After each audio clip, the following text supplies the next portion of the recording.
अस्सलाम वालेकुम। सच टेलीविज़न के डिजिटल प्लेटफॉर्म से मैं हूं आरिफ काज़मी। नाज़रीन, जिस खदशे का हम इजहार कर रहे थे वो खदशा आज पूरा हो गया और अमेरिका की जानिब से, इसराइल की जानिब से ईरान के ऊपर हमला किया गया। डोनाल्ड ट्रंप जिसने अब तक दुनिया के ऊपर ये वाज़ेह करते आए हैं कि मैं 8 जंगें मैंने रुकवाई हुई हैं और मैंने हज़ारों लोग, लाखों लोगों, करोड़ों लोगों की जानें बचाई हुई हैं और मुझे नोबल इनाम मिलना चाहिए। लेकिन आपने देखा कि इसी डोनाल्ड ट्रंप ने आखिरकार ईरान जैसे मुल्क के ऊपर हमला किया, जो कि इस खित्ते के अंदर एक पुरअमन मुल्क है, एक जमहूरी मुल्क है और जिसकी एक बड़ी हिस्ट्री है इस हवाले से, इंसानी खिदमात के हवाले से। लेकिन आज डोनाल्ड ट्रंप ने अपने जो प्रोक्सी है मशरिक़ वस्ता में, उसके साथ मिलकर ईरान के ऊपर हमला किया गया। बहुत बड़ा हमला है क्योंकि हमने देखा कि इस पूरे अरसे के दौरान जब से ये कशीदगी चल रही थी तो उस दौरान अमेरिका ने एक बहुत बड़ा मिलिट्री बिल्डअप ख़ास तौर पर मशरिक़ वस्ता के अंदर किया था, जिसमें मशरिक़ वस्ता के तमाम जो ममालिक हैं, जहाँ पर उनके अड्डे हैं, उनके अंदर अपनी जो फोर्सेस की एक बहुत बड़ी तादाद, उनके मिलिट्री अर्सनल्स की एक बहुत बड़ी तादाद, इक्विपमेंट्स की बहुत बड़ी तादाद। फिर हमने देखा कि मेडिटेरेनियन से ले जाकर, रेड सी से ले जाकर, अरबियन सी से ले जाकर खलीज फ़ारस, इन तमाम इलाकों में अपने जो नेवल जो माइट है उसको लाकर वहाँ पर जमा कर दिया। और उसके बाद मुज़ाकरात का एक दौर उन्होंने चलाया। वजह यह थी कि अमेरिका इस जंग के लिए तैयार नहीं था और वो जो कैलकुलेशंस होनी चाहिए थी वो उनकी पूरी नहीं हो रही थी, जिसकी वजह से मुज़ाकरात का फिर ढोंग रचाया गया। ईरान को चूँकि मुज़ाकरात की ज़रूरत है, ईरान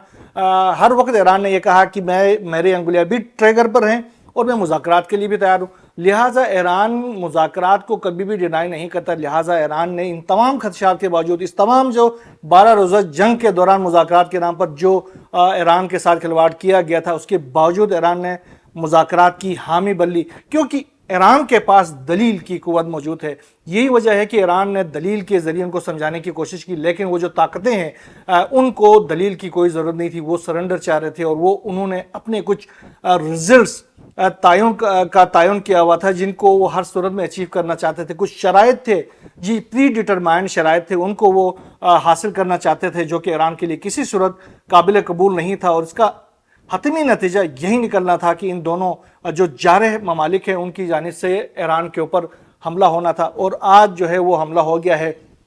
ईरान ने पहले ही क्लियर कर दिया था कि हमला होगा तो हम इसका भरपूर जवाब दे देंगे। उसका भरपूर जवाब न सिर्फ खित्ते के अंदर जितने भी अमरीकी असासे हैं उन तमाम के ऊपर हम हमला करके जवाब दे देंगे, बल्कि अमरीकी प्रॉक्सी इसराइल को, इस बार हम इसराइल के ख़िलाफ़ उन्होंने कहा था कि हमारी जो जंग होगी वो हतमी जंग होगी, यानी आखिरी जंग होगी। लिहाजा अब आप ये समझ जाइए कि इसराइल के ख़िलाफ़ ईरान की हतमी जंग का आगाज़ हो चुका है। और जो अमरीकी हमले हुए हैं, जो इसराइल के हमले हुए हैं, उसमें ख़ास तौर पर जो मैं आपको बता दूं कि ईरान के जो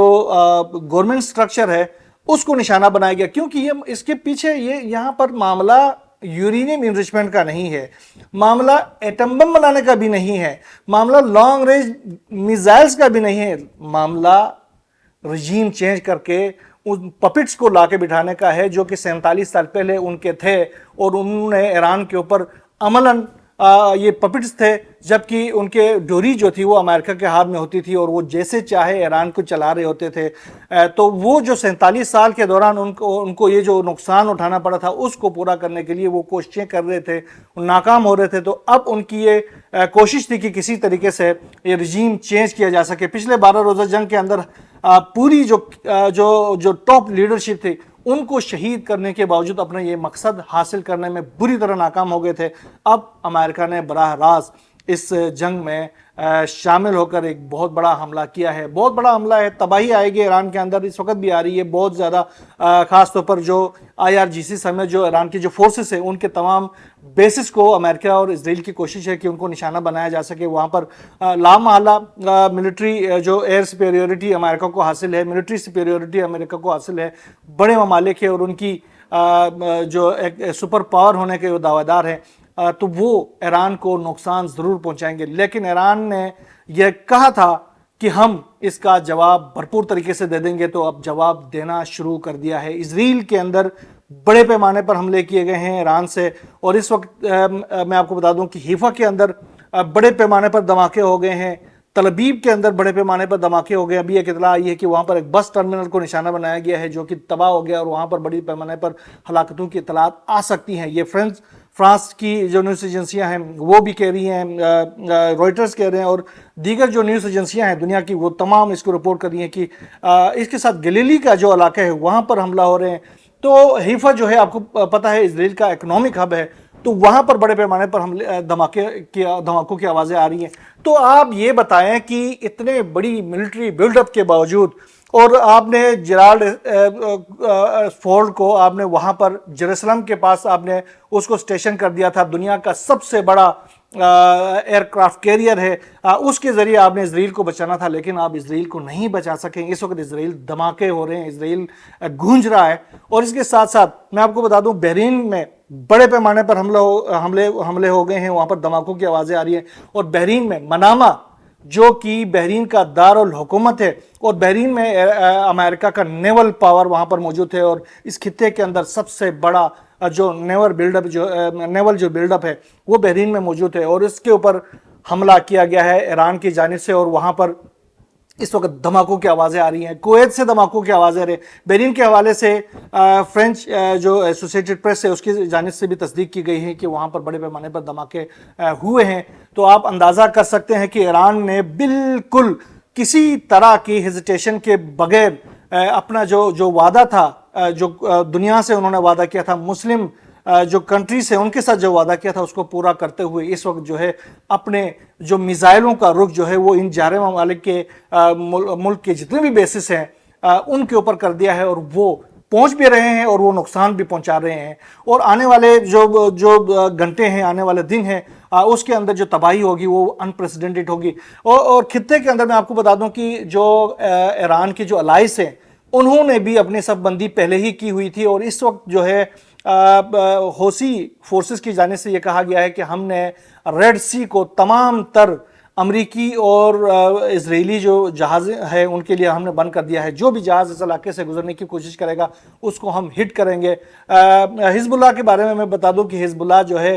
इस वक्त मैं तो यहाँ बैठा हूँ, अभी खबरें चूँकि मेरे पास इतनी ज़्यादा नहीं है, हिजबुल्लाह ने भी लामहला इस वक्त तक किया होगा ज़रूर, क्योंकि उन्होंने कहा था शेख नईम कासिम ने हिजबुल्लाह के कि मैं इसमें बिल्कुल भी साइड होकर नहीं बैठ सकता, लिहाजा मैं हमला करूंगा। उन्होंने ये भी कहा था कि मुझसे राब्ता किया गया, यानी हिजबुल्लाह से राब्ता किया गया और ये कहा गया कि ईरान के खिलाफ अगर कोई हम कार्रवाई करते हैं तो आप जो है वो इसमें गैर जानिबदार रहेंगे। तो मैंने ये कह दिया था कि हम गैर जानिबदार नहीं रह सकते। तो आप अंदाज़ा कर सकते हैं कि इजराइल चूँकि हिजबुल्लाह के अंदर के ऊपर कल भी हमले करता रहा है, गुज़िश्ता दिनों उसके 6 अहम तरीन जर्नैलियों को शहीद किया है इजराइल ने, तो हिजबुल्लाह कहीं पीछे नहीं हटेगा। ये जंग जो है वो पूरे खित्ते के अंदर, जैसे आयतुल्लाह सैयद अली खामनाई ने कहा था कि ये जंग पूरे खित्ते की जंग होगी, तो वो जंग शुरू हो चुके हैं। आप अगर ये जानते हैं कि अगर कुवैत के अंदर धमाके हो गए, बहरीन के अंदर धमाके हो गए, जॉर्डन के अंदर धमाके होने हैं, क्योंकि वहाँ पर जो सईदी एयरबेस है जो कि इजराइल और अमेरिका के जो एयरक्राफ्ट जो है F-35, F-22 और F-18, F-16 जो तैयारे हैं उनका बहुत बड़ा मरकज़ है, वहाँ पर हमले हो सकते हैं। और इसके साथ साथ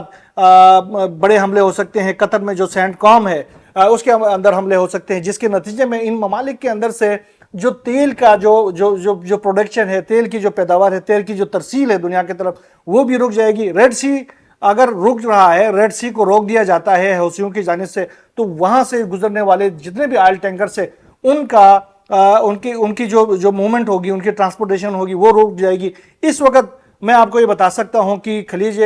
जो आबनाए हुर्मस है उसको ईरानियों ने तो पहले ही कह दिया था कि वो हमें बंद करने के लिए मिनट्स चाहिए, घंटे भी नहीं चाहिए। तो वो आप इसको बंद ही समझें, उन्होंने पहले ही कह दिया था कि पहले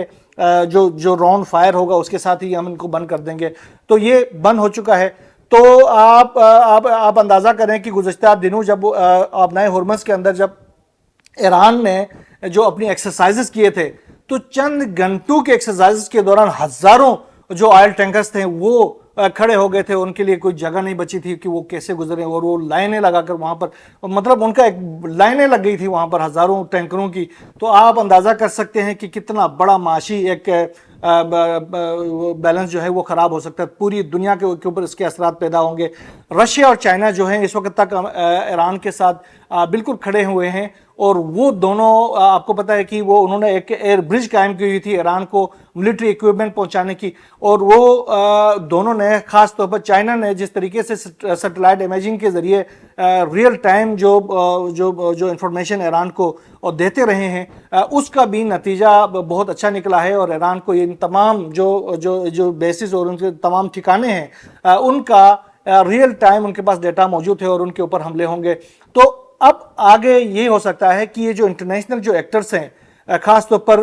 مڈل ایسٹ سے باہر کے ایکٹرز بھی اس جنگ کے اندر شامل ہو سکتے ہیں, اور یہ جنگ جو ہے وہ تیسری عالمی جنگ کی صورت اختیار کر سکتی ہے بہت جلد. اور اگر ابھی ایران کی جانب سے یہ جو حملے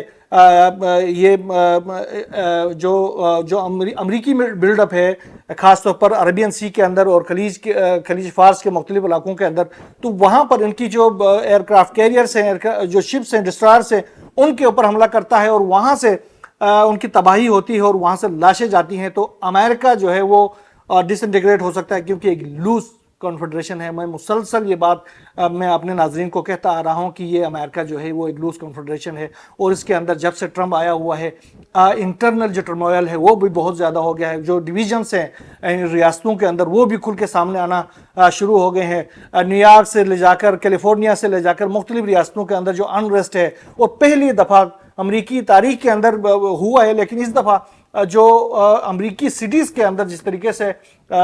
فورسز کو تعینات کرنا پڑا ہے وہ ایک تاریخی لمحہ قرار دیا جا رہا ہے کہ امریکی گورنمنٹ کو, سینٹرل گورنمنٹ کو ان ریاستوں کے اندر, ان شہروں کے اندر فورسز تعینات کرنے پڑے ہیں. یہ صورتحال ہے. اب لاشیں وہاں پر دھڑا دھڑ پہنچنا شروع ہو جائیں گی, تو جو احتجاجات کا سلسلہ ہے, جیسے آئس کا جو احتجاج تھا جس نے ٹرمپ کو ہلا کر رکھ دیا تھا, اب جو لاشوں کے ساتھ جو احتجاج شروع ہوگا تو اس سے امریکہ کا قائم رہنا بہت ہی مشکل نظر آ رہا. میں بار بار کہتا آ رہا ہوں کہ ٹرمپ جو ہے وہ امریکہ کا گورباچوف ہے, اور ٹرمپ کے اسی دور حکومت میں امریکہ ڈس انٹیگریٹ ہو کر ٹکڑوں میں تقسیم ہو سکتا ہے, جس طرح سوویت یونین ٹکڑوں میں تقسیم ہو کے بکھر گیا تھا. بہرحال جو بھی نئی ڈیولپمنٹ سامنے آتی رہی ہیں انشاءاللہ میں وقتاً فوقتاً آپ کو پیش کرتا رہوں گا. یہاں بس اتنا ہی. اللہ حافظ.